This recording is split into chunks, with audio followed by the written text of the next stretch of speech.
Hello and welcome. It is Farmcraft 2023. Today is a big day. We're going to learn about the first preseason challenge. But before we dive into that, let's go ahead and do some introductions around the room, around the screen. I'm not sure exactly what you say when we're all spread all around the world. But anyway, we will start with Gerald Solomon. Well, greetings, everyone. And it's wonderful to start Farmcraft 2023, our third year in partnership with the U.S. State Department and American Spaces. And special thanks to our State Department individuals, Niles and Paul, who will introduce themselves later. I'm Gerald Solomon, the founder executive director of NASEF, and you are in store for an incredible year. There's just wonderful, wonderful play, lots of learning. I know after the last 2 years, we challenged Clever Like and Eric and Brian, and they lived up to the challenge. And as always, we have Claire, who is the person here who's managing everything. And with Lynn, thank you for all of your help. So with that, I turn it over to all of you who are far better at this than I am. And I unfortunately have to depart. So I'll leave the screen and wish you all the best. And thank you, everyone, for partaking in the first challenge for Farmcraft 2023.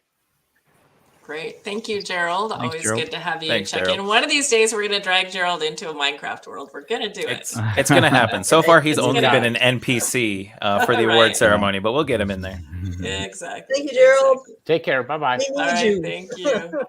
And I think I said hello, but not my name. So my name is Claire LeBeau, and I am the Chief Marketing Officer for NASEF, and just have had a blast getting to know everyone on this team and to see the things that students are doing in Farmcraft. So looking forward to seeing all of that coming up in this year as well. And let's just, as I said, do some quick round robin of introductions. So I will turn it over to Eric next. All right. Thank you so much, Claire. And welcome everyone again to Farmcraft 2023. Super excited. Lots of changes this season and I should say upgrades, right? Let's go with upgrades, not changes, because we're going to, we're improving everything season after season. We're bringing in new information season after season. And that actually starts today. So even though we're not launching the official regular season world and we're in preseason challenge 1, this preseason challenge is going to be different from any preseason challenge we've ever done before. It has an element we've never included, and I'm really excited about it. So I'm not going to totally spoil it yet, but I'm hyped. So I'm just going to leave it at that until, I don't know, 20, 30 minutes from now. And let's see. I want to pass it over to Brian, and then we'll just go around. Hey, everybody. Brian over at Clever Like. So, we work with Assemble, the team that creates all this great stuff. So behind Eric and I is a team of amazing individuals that take our imagination and the inspiration from the peers that we work with here at the State Department and NASEF and create this experience for you to enjoy hopefully you enjoy. If you haven't heard of the caterpillars from previous seasons, then you might have a different opinion. But we have a love-hate relationship with the caterpillars. We do try to make it challenging. We know kids like a challenge, especially when they're playing games where they can also learn. So it's definitely a challenging thing. We're going to keep that going. I'm going to hand it off to Lynn Renard-Roux. Yes, I'm. Thank you, Brian. I am Renard-Roux, aka Lynn Scheib, of the State Department's Bureau of Educational and Cultural Affairs, where I'm partnerships coordinator. And a special shout out, as I always have to give, to those folks that are out there from American Spaces land, but also globally around the world. So excited to be a part of this team. This is my second season in Farmcraft 2023, and I'm so excited to learn more about what these secret additions to this season are. And I'm going to turn the camera and the mic over to my colleague in Bangkok, Thailand, Niles. Hi, calling in from Bangkok, Thailand. My name is Niles Cole. I'm an economic officer in the Bureau of Business and Economic Affairs in the Office of Agricultural Policy, and I'm joined by the Director of the Office of Agricultural Policy, Paul Harrison. So I'll turn it over to him. I'm also a Foreign Service Officer, but over to Paul. I think we're all going to cross our fingers because it looks like Paul might be having some technical issues. So we'll see. Paul, are you able to join us and comment?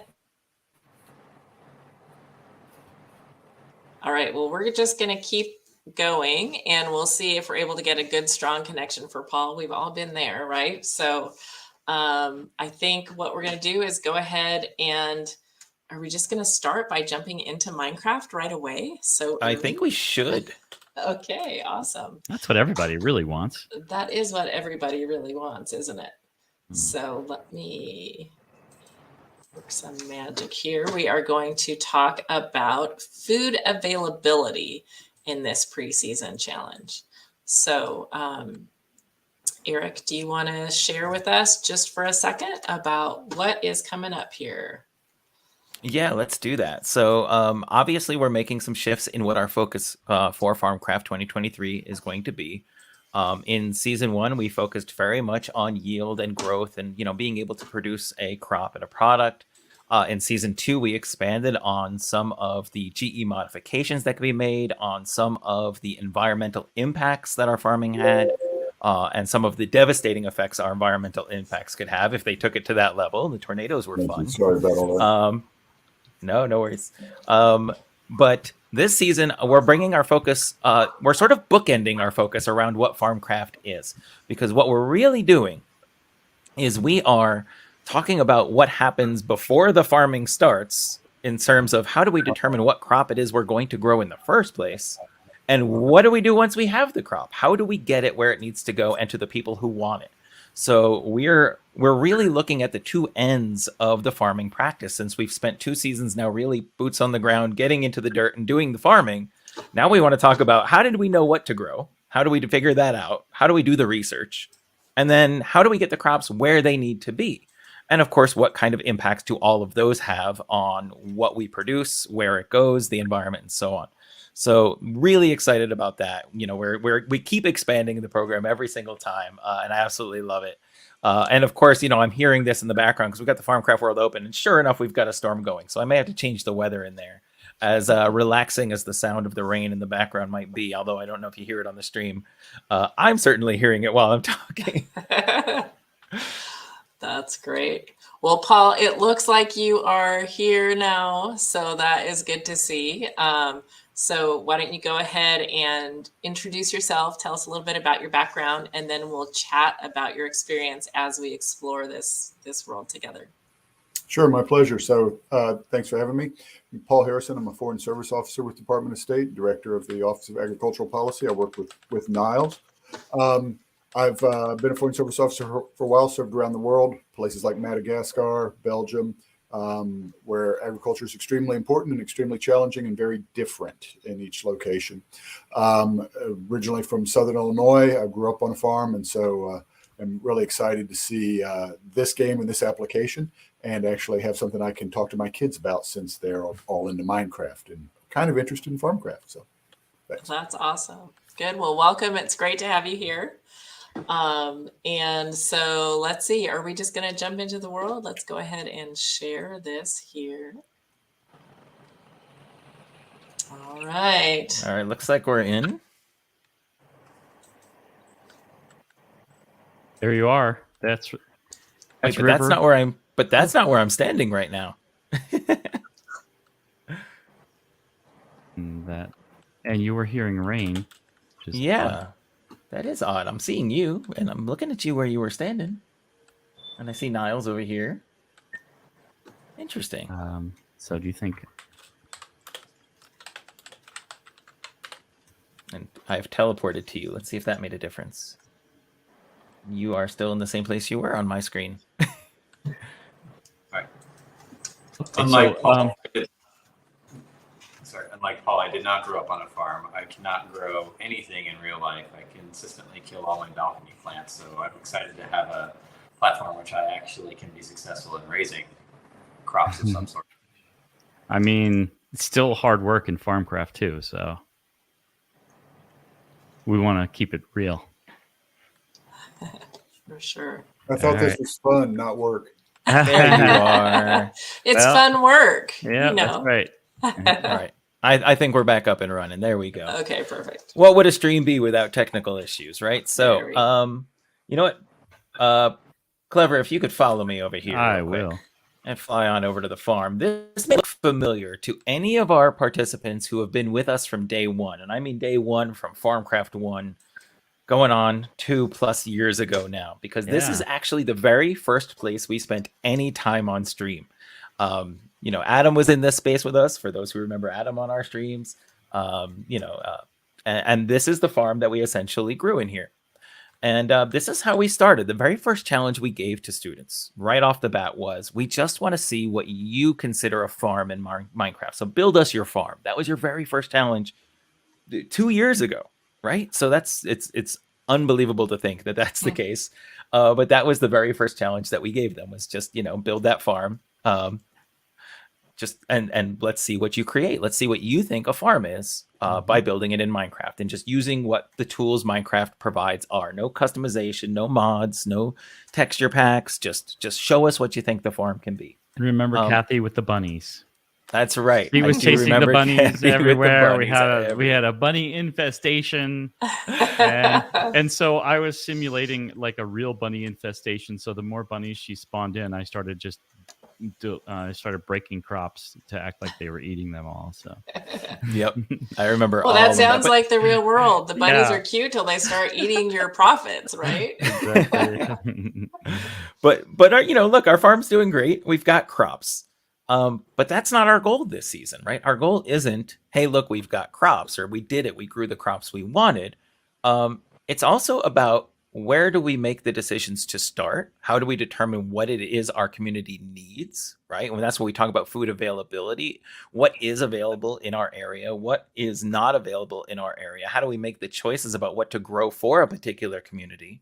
And then ultimately, how do we provide those products back to the community that needs them? How do we get those products into the hands of the communities that need them? How do we get our crops from the farm, quite literally, to the table? How do we sell that product to the communities that need it? And how do we do it at a fair price? How do we ensure that what we need is the right product? How do we ensure that it's something that the community, is looking for, and so on? So this is fun to watch in the background too. I'm enjoying myself, not gonna lie. Mm-hmm. So that is what Challenge 1 this today that's launching is all about. We want to see not where you're growing your crops, but how are you going to provide crops to the community? So we want you to build and share with us, and you're going to do it in your own Minecraft world, a marketplace to sell those crops. So something we added literally just of the past couple of days, because we knew we couldn't do the whole thing on the stream, is this little farmer's market. We've added a little farmer's market, and this is our way of selling these crops to the community that lives in this area around our farm. And yes, it is the look at you farmer's market, because I can't build anything without doing puns. Puns are my whole life. I'm a non-dad who loves dad jokes. That's just the reality of it. And I'm going to lean into it. So we've built up this space as a farmer's market, and we've got a clerk who happens to be a cow, because why not? Might as well. I do love some of the NPC skins that are now in Minecraft Education that they've added. This one is great.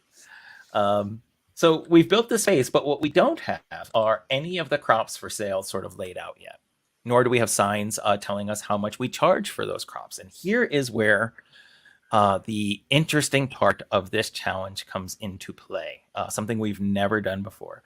And that is, we want you to research what products, what produce, what crops are available for sale in your local markets, right? What is in the produce section? What fruits and vegetables are available in your area?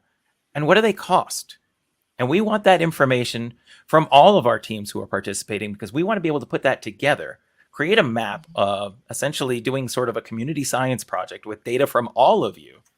So you can take a look at that map and look at all of the other participating teams' data and see how prices for produce and availability of produce in your area compares with everyone else who's participating this year in Farmcraft, because that's going to matter. Right? What is happening in our own communities matters. And so we want to be able to take what we're doing in Farmcraft and relate it back to our own communities and own experiences and say, wow, I had no idea the price difference between an apple here and an apple there, or that we don't even have apples available. What do you mean you have 10 varieties of apple available in your market? Because I go to the market, there's 20 varieties of apple. I have no idea what 90% of them taste like. There are 2 that I buy over and over again, and I just assume they're the best ones because I've never done a taste test. I just like those 2 and I'm sticking with them. But I have no idea what's available in other areas, and we want to find out, and we want to share that information with all the students that are participating. So we'll go over how they're going to do that as soon as we get to the submission part of the stream.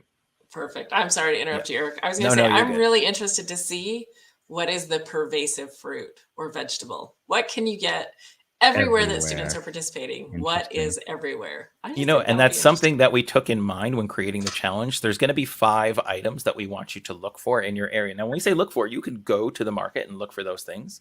If the markets in your area have a website that you can find that information on their website, then you can do it that way. Ideally, of course, walking into the store is really one of the best ways to do it because you can see what's available and what it looks like and the quality of it and all of that. You can look at the label. That maybe you can't do that online. So really, that's the best way to do it, but it's not the only way to do it. So we want to know what's available in your area and what that cost is. Also, and we chose, you mentioned this, what was going to be pervasive. We chose from a list of the most popular produce items in the world consistently across the globe. Now, they may not be the 5 most popular in your area, but they may be the 5 most popular globally. So we want to see, of those most popular, what's available to you. Oh, that's really cool. And we were talking earlier, Paul, we're lucky to have you with us as a guest, and you have been in some interesting areas of the world, learning about and helping the people in those areas try to improve their food security and look at what grows well or what would do well at market. So I'm going to go ahead. We can jump back into the world as we talk here and keep moving around just because, it's fun. And then as we do that, Paul, do you want to go ahead and just share a little bit about your experience as a Foreign Service Officer? Sure, be glad to. I'd mention, so in Madagascar where I served, and folks aren't familiar with it, it's a fantastic place, lots of lemurs and other stuff, but lots of people who are mostly farmers, right, and small farmers. One of the things that we did with the U.S. Agency for International Development was try to get people access to water, right? Access to water to grow crops was essential, and there was a real scarcity of quality water. So we did a lot of work to help people get that. One of the other projects that we did was bringing electricity to rural parts of the country.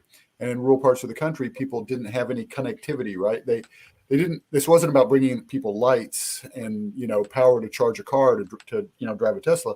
It's about giving people power to charge their cell phones so that they could then see what the price was for rice in the local market in the town, or for cattle, or the price for vanilla, which is really important in Madagascar, and giving farmers that ability to actually know when they're going to take their stuff to the market to sell it, what they can expect to get for it. Because in Madagascar, there was a lot of lack of clear information and transparency for farmers until they had that ability to, charge their phones in their village and then place the call themselves and get that information when they went to the market. So that was a couple of the things that we did there in Madagascar to help the farmers be more efficient and have a better experience in farming.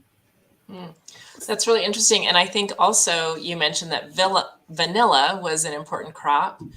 How does one region get to be, they're specializing in vanilla. And now as a consumer, I know when I go to the store, if I want the best vanilla, I look for Madagascar. I think that might be something that we'll end up diving into a bit this year through Farmcraft. Sure. So vanilla actually comes from Mexico. It's an orchid. And in Mexico, there's an insect that naturally pollinates the vanilla, right? But they don't cultivate it.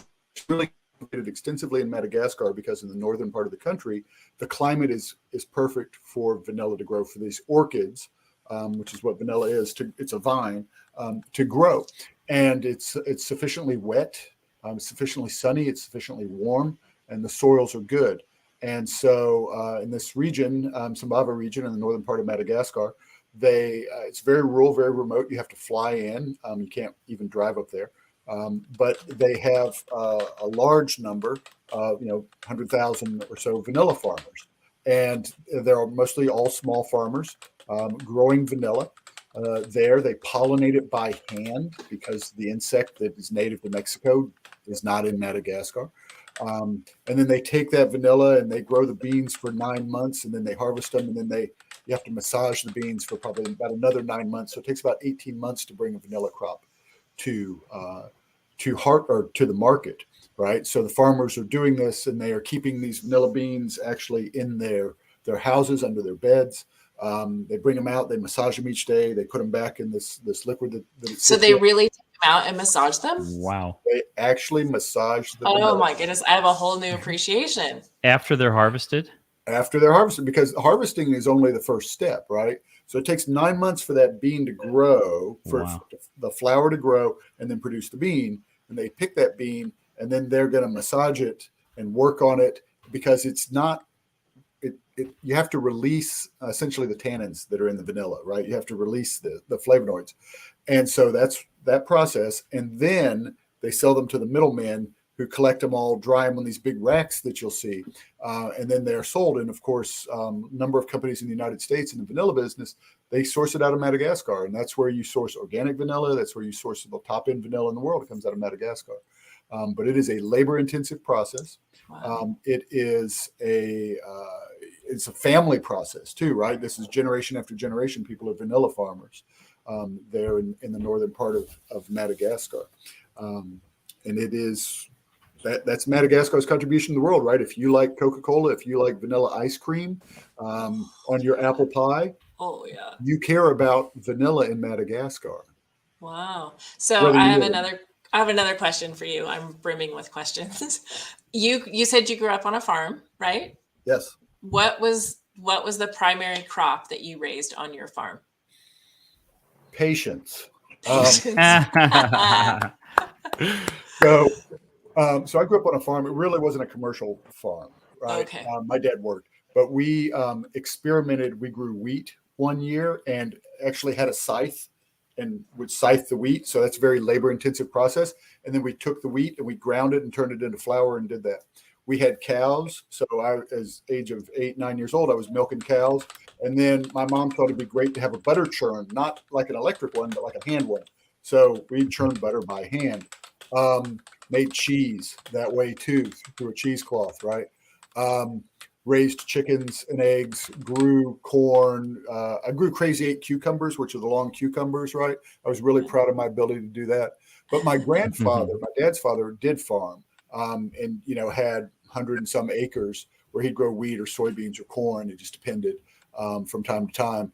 And yeah, I mean, he actually farmed and then sold his crop to the broker there, and that's what he did for a living. He had retired from working in the textile factories and farmed for 15, 20 years. So when I was a kid, hang out on his farm with him on the tractor, and watching him work. Wow. So much when bigger operation. when he harvested the wheat, did he massage the kernels of wheat for 9 months? Because No. I'm just thinking, What kind of farmer was he? we tend to think farming is farming, but it's all so different. And there are really important practices in different parts of the world and depending on the crop. And we've Exactly. looked at a lot of different factors in previous years where the environment plays a role or what's happening in the climate plays a role. But this year, as we're looking at stability and then also getting products to market, what makes you unique and what makes your processes unique, that also creates demand for products on the other end. So my mind is blown by the way that vanilla comes to be vanilla. I think I'm going to have to go get a vanilla ice cream tonight. I have an excuse. This is market. It's research. We said we had research to do. It is research to do all of that, right? So I want to know what that's the a big biggest part of the pest process was. is. I'm sorry? What was the biggest pest that you encountered on the farm? Was it a plant pest or an insect pest, or what was the thing that was trying to undo the work that the farmer was doing in your scenario growing up? Do you remember? As a kid, Yeah. it was the neighbor's pet raccoon that would get in the chicken coop and eat the eggs or the chickens. That was the biggest pest. So there was that. But no, I mean, we had 17-year locust breakout one year on the farm. So we're inundated with locust, right? Just millions of them coming up out of the ground. Interesting enough, Madagascar, right? So I'm there, and they have locust plagues. They have the African locust, right? Not the 17-year ones. These are the annual ones that really devastate everything, right? So that was something to see there. But yeah, on the farm, I mean, the biggest biggest pests were, you'd get little weevils and stuff and, bugs on the tomatoes and things like that. You would have the fox that, in addition to the raccoon, would raid the hen house from time to time. So, those were some of the challenges that we faced. Yeah. Right. Well, I have a feeling Brian is collecting ideas for future development. Because Always, these calls are always. we know that Clever Like you're always looking for new ways to torture us. I'm like, tell Slash me make where's the game pain really come fun. from? Yes. What makes Weevils this and That's right. raccoons coming I mean, soon. we want people to appreciate. Like Absolutely. video games can create this empathy that you can't really get elsewhere, right? So the kids we can really make them feel the weight of a decision, the weight of a responsibility, the experience of either planning or not planning and dealing with consequences and of decisions and stuff like that. So I love that power that I have in creating games. So I love to kind of connect that to reality. So kids can be like, wow, yeah, like when I was younger, totally went through that experience, but in the form of a video game. And so I get it. It's all, it's all coming back to me now. So I might add that one other real pest that we had was self-inflicted, where we got a pet goat for about a week and a half. A week. Oh yeah, because it had to go. But it ate everything. It ate all the marigolds. It ate anything it could get. And we had a German Shepherd, and it followed the German Shepherd around everywhere and annoyed the shepherd so much. The shepherd tried to get the cow to kick it, and literally actually got kicked, but it's a goat, so it didn't care. So eventually we had to set the goat free. But Nice. yeah, That's the term we use as well in Minecraft. yeah, set it free. exactly, right. My kids play, and so yeah, those goats, right, and all that, and goats it was just a destructive force of nature, like you would not believe. Really? Wow. Yeah, it was a nice goat, but it was just nothing. It was on a mission. Nothing to say. So right Yep. there. Is that a Oops, I bought a destructive goat, goat. or is it a kind one? What have we done? Cole. Look out. Goat doing goat things, right? All right. Oh, Okay, that's you heard funny. your job, goat. Go for it. That's You funny. say that, and So he's gonna I'm hop not the sure fence who any was- second now. I'm not sure who is taking notes there, but that's fantastic. We have all kinds of comments collected as far as the things that Paul was sharing with us, and we appreciate that. Let's see here. I think we're ready. Eric, are we ready to move on and talk about how to submit to Flip? Is there anything else that you wanted to cover? No, I think we are. Of course, I will confess right now. While we have our farmers market built right here, we are not ready to submit yet because we still have to do our homework. We still have to do the research. We still have to figure out what crops are available in our area, what the cost of those individual units, per item are. If I was out of the country, I would have to convert that to US dollars so we can make equitable comparisons. And then, of course, make those submissions. So we want to see evidence of all of that in your world, but there's also a way that you can share that data with us so that we can create that data set that we want to share with all of you regarding this first challenge. And of course, right as I say that, I have a pest who has jumped on me. And we're going to move that her is over not here. a This is Penny. She's an pest. adorable pest, isn't she? She's not a No, pest. she's not a pest. She's adorable. And she's going to keep trying. And we're going to just accept the fact that she's going to keep trying because, she wants to see what's going on. She's very curious. Right. And she sees a mouse moving around on the screen, and that's enough to get her interested. All right. So we're going to talk about how to submit to Flip and also, I think, how to access the details on these challenges where those are all found on the NASEF website. So take it away. All right, so I'm going to get my screen up for you, and we will go through this process, and hopefully my audio won't do weird things as we go. That's been an issue, but what is a stream without tech issues? So I'm going to preface it just in case. If I start sounding like a chipmunk, just go with it. I mean, why not? We'll send you to the That's kind of farm. the theme of the day. Yeah. Well, Chipmunks, That's right. goats. That's right, Cat jumping on me. Raccoons. She's still trying. It's okay. All right, so let's get to it. I am on the NASEF website, and specifically, if you're interested in Farmcraft, you want to go to nasef.org/farmcraft. If you're already registered, you still want to come here. But if you aren't registered yet, that's the big, bright orange button you're going to see right when you get here. Go ahead and get registered. You do need an adult sponsor for your team. Teachers, very specifically, if you have a class full of students who are interested in participating, you can be the adult sponsor for multiple teams at once. But we do need individual students on their individual teams, meaning we can't have the same student on multiple teams. So just be mindful of that. But that registration button is there. And if you need to know more information about that, go ahead and go over to the YouTube channel and watch the stream that just before this one from Farmcraft, where we got all of that information laid out. But if we scroll down, we'll see that preseason challenge 1 is already here. And there are 3 components that we want to look at today. And we're going to actually go through all of them just very quickly. The first thing is that, yes, just like last season, there is an educator's guide.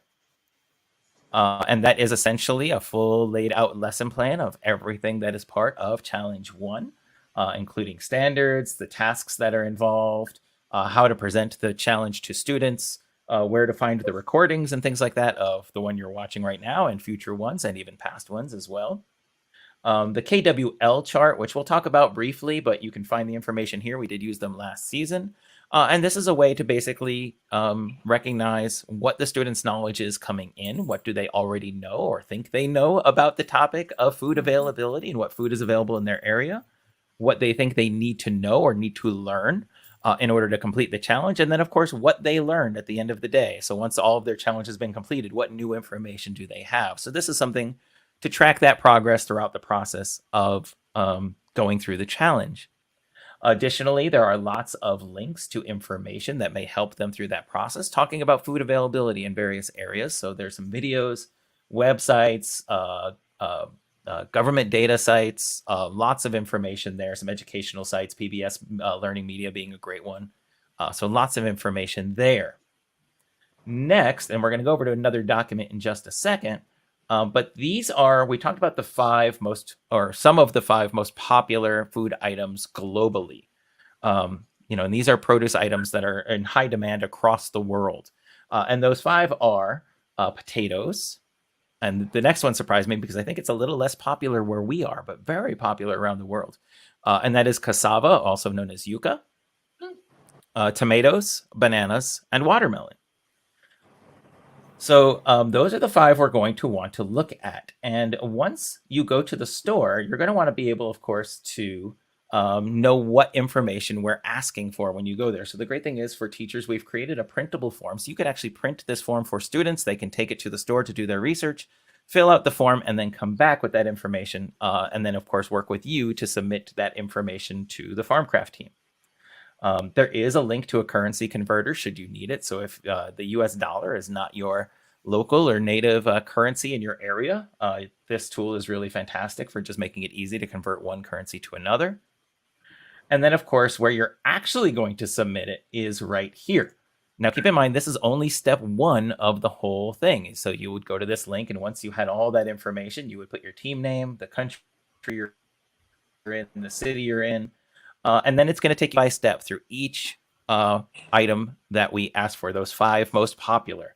Now, some of you may be wondering, okay, those are the 5 most popular, but that's not the most important crop in my area, or that's not the most culturally relevant crop in my area. And I would love to share information about that one, because maybe it's not one of those top 5. For example, I live in Colorado, and probably the most popular produce item here is the hatch chili. Green chili is on everything.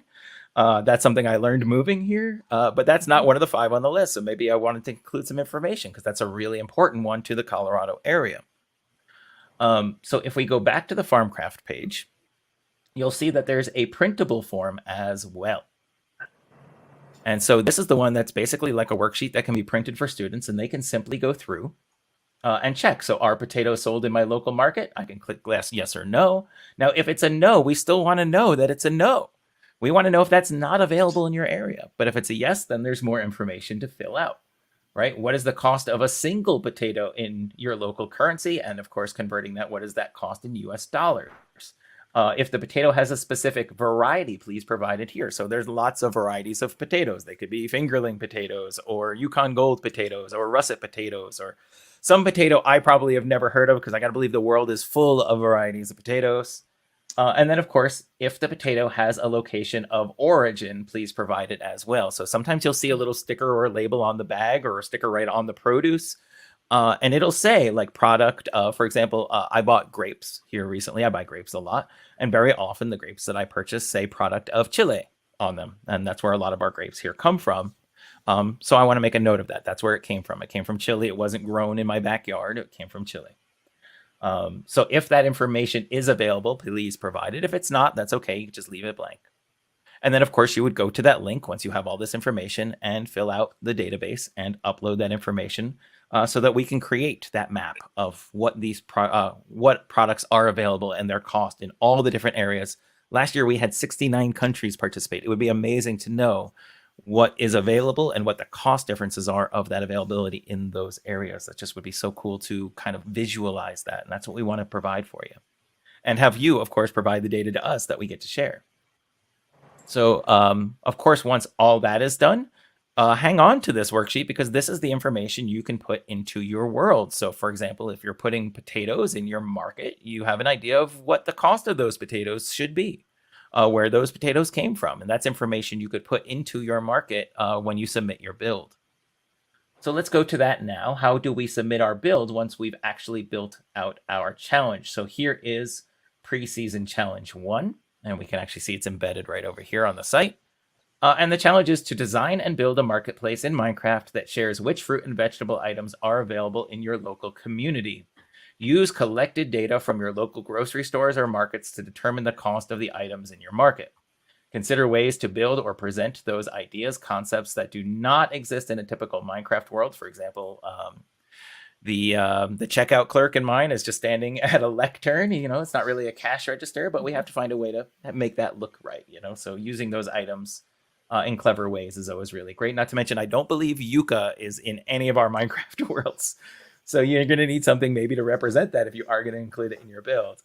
And then, of course, explain the content you've included in your build and why you chose to include it. And you could do that as a voiceover when you record. Some questions to consider when researching and developing your build. Which fruits and vegetables are available in your local community?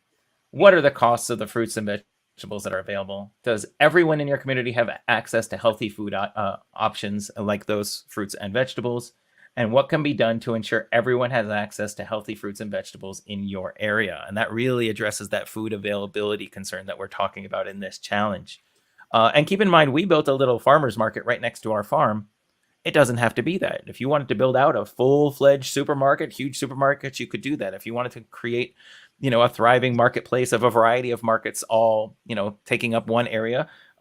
Claire, you mentioned some students who did that as part of another project. They can do that. So how you decide to do it is entirely up to you. But when you are ready to submit, we're going to click this submit button right here. And that's actually going to take us to the entire Flipgrid page. And you're going to click that add to topic button once you've got it ready. Now I've got my Minecraft world open in the background. I've got everything kind of ready the way I want to record it. So I'll click that add to topic and it will bring up my camera. There's my camera. Everything is backwards all of a sudden because the camera is reversed in here. But that's okay because I'm actually not going to use my camera for this in particular. I'm going to come up here to the top right and it's actually right behind the NASEF logo in the StreamYard right now. But there are 3 dots right here. And you can kind of see I'm hovering over it. And it says more options right there, right? Oh, there we go. It's gone right here. And it says more options. If I click there, that was perfect timing. And I scroll down, you'll see one of the options is to record screen right here. So we're going to click record screen. And it's going to ask if I want to capture my screen, which I do. I'm going to click start screen record. I'm going to choose the screen that I want to record, which is actually, it's on my screen too. And I will click share.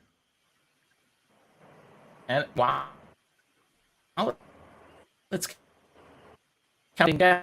I can switch over to my Minecraft world.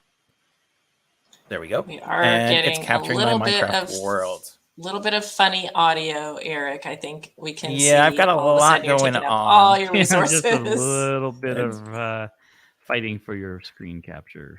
Yes. That's right. That's right. I've got a lot going on. Hopefully you can kind of get the gist of what I'm doing here. I would provide a voiceover. I would narrate and talk about what I've included in my world. And when I'm done,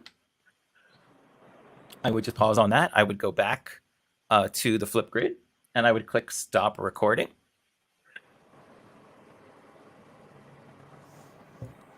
Can we hear me now? Am I sounding okay? Yes. Thank you. Maybe not. Oh, okay, Good. good. So I've got my recording, and here I can add additional information. I could add music. I could split my video if I wanted to crop anything out. And I can check it. And this is important. Watch your video. Watch it carefully. Make sure it looks good. Make sure we can see what you're talking about. Make sure the quality is decent, at least enough for us to share on a stream if we wanted to share the amazing work that you're doing. So take the time to watch it. Make sure it's exactly what you want to submit. When you're ready, you'll click next. Right over here. And you're going to add a caption. What we'd like you to put in this caption, and this is really important, is your team name. For example, we are Team NASEF. So put your team name here so that we know exactly what team is submitting it, because sometimes the email that you're submitting from that you logged in to Flip with and the email that you use to register your team don't always match. And we need to know how to match this up with the correct team so we can give you the credit you deserve for your amazing submissions. So please include your team name in the caption box right here. That's really, really helpful. And of course, when you're ready, you will click the post to topic. It'll say preparing. It'll say uploading. Make sure it does both of those things. I feel like uploading is definitely going to mess up my audio a little bit. Amazingly, it seemed like it hadn't, but I know. I'm amazed right now, but we're going to wait patiently for this to hit 100%. don't interrupt it. Don't do it. Let it do When its you see those thing. fireworks, right? You want to see these fireworks right there that you just saw, and that means you're good to go. Now, here's the thing. If I go to this topic now, right? Well, before I even go, if I want to share this video or create a link to it, I want to make sure I do that before I leave it, because once you leave this page, we moderate these and we don't post them until after the challenge is over, which means you will not have access to it. So if you wanted to share your build on social media, if you wanted to share it with friends and family or anywhere else, you need to make sure you get the link to it now before you hit go to topic. All right, so we're going to hit go to topic. And that's it. You'll see it right there. Now, it is possible that you won't see anyone's response but your own, or you may not even see your own, and that is because we moderate them. All you want to make sure is that it says that you see those fireworks and it says that your video has been successfully shared or uploaded. If you do that and you can get that link, you know you've done it correctly. If you're not 100% on that, it is actually perfectly fine for you to do a second submit if you're not sure. We'd rather make sure we have it. And we could always delete the first one or just put those two together and make sure we have those submissions from you. So if you're not 100% sure if it went through, it is okay to do it again. And that's all there is to it. My video is submitted. Admittedly, my audio went funny, so I'd probably do it again, but not on a stream. Yeah, I think that's a good Awesome. point to, Yeah. iteration is key. You know, when you play Farmcraft, you'll probably play it more than once. So if you don't get the recording right the first time, give it another shot. You know what? Can you go back to my screen real quick? Sure. Claire, I want to share something here as a best practice. And I know we put this in the lesson plan, and it is, I'm going to do it because Kathy is not here to share it, and we have to talk about it. Wait, this one? We have Yes. seen, yes. So we have seen some unbelievable builds from students, and they're incredible, and we love them, and we want to share them so bad. But we all have a tendency. I did this earlier today, even when sharing something from my Minecraft world on video stream. And that is, like, I want to show something over here. I want to say, hey, look at this sign. So what do I do with my camera? I say, look at this over here. Don't do that, right?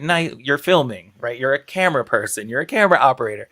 Nice, smooth, steady camera work is going to make it really easy for us to share, for us to see what you want to share with us. You do this a lot, and boy, it gets really dizzying and difficult to see what's going on. So, and we get those a lot. Admittedly, we get them a lot. And this pig is very interested because I've got a potato. He wants the potato. No potato for you. Potato. All right. So Well, I Niles can't had a wait to bunch of see. friends. I can't wait to see what people come up with for yucca, since that's not an option in Minecraft. It'll be fun to see a little bit of variety there in the builds. So we want to make sure we go over the due dates. So this is preseason challenge number 1, and this is due on February 20th, correct? So we Yeah, want they to have make sure just that shy of 2 weeks. we want to make sure that you've got this preseason challenge completed and submitted by February 20th. So start working now. There's a little bit of extra work to do this time because there's that grocery store element. in addition to the Minecraft build. And I'm so excited. I just have to tell you, Eric, you do a fantastic job of equipping educators to implement this program. I mean, they just have to print out the worksheet and take it to the grocery store. It's all set. So I would like to say thank you on behalf of the educators around the world that are implementing this Of course. And program. that's the goal. Is so many educators are like, but I'm not a Minecraft expert, because as educators, and I've spent 20 years doing it, we are used to being kind of the expert in the room on everything. We're the ones the students come to with questions. We're the ones that students come to when they want to know something or learn something new. But if we're not an expert in something, then what we need are the tools to be facilitators, right? And say, okay, I have all the resources I need to give the students the opportunity to do this and help guide them through them. And I will tell you one more thing. The best tool and the best resource you have is the team here, and that has combined here at NASEF, because you can reach out with any questions, info@nasef.org, and those questions will get a response. And if they can't respond, they usually forward them right to me, and they go, help, they've got Minecraft questions, and I'm happy to answer them. So. I was going to say, if you have questions about Minecraft, probably ask your students, because they will know most of the answers. If You've got a room full of experts, right? Let us know. Absolutely. Well, thank you so much for joining us on stream today. There's just a little love fest happening over here. Niles made a new friend. You know what? That's an interesting point, is that the animals in Minecraft like a certain type of food. Like, they're attracted to it, they want to eat it, and they enjoy it when you give that to them. And that's similar to the theme of Farmcraft, of producing food for your market. Just well, I know this connection. I like vanilla, and I'm going to get vanilla ice cream tonight. That is for sure. So go for it. Thank you so much, Paul, for bringing that up as an important option for us to consider. It's a great one. I hope everybody enjoys their vanilla ice cream. And I see that, some of those animals might like certain food, but a goat will eat anything. That's one lesson from the farm, whether you want it to or not. That's great. Well, thanks for joining us on this stream. We will be back with the next live stream on February 23rd. Make sure you check out the NASEF Farmcraft webpage for all the details, all the resources that Eric just showed you. And we will see you on the 23rd. And in the meantime, we can't wait to see your submissions of preseason challenge number 1. Luck. Thank you. Good luck. Take care, everyone. Thanks, everybody. Best of luck.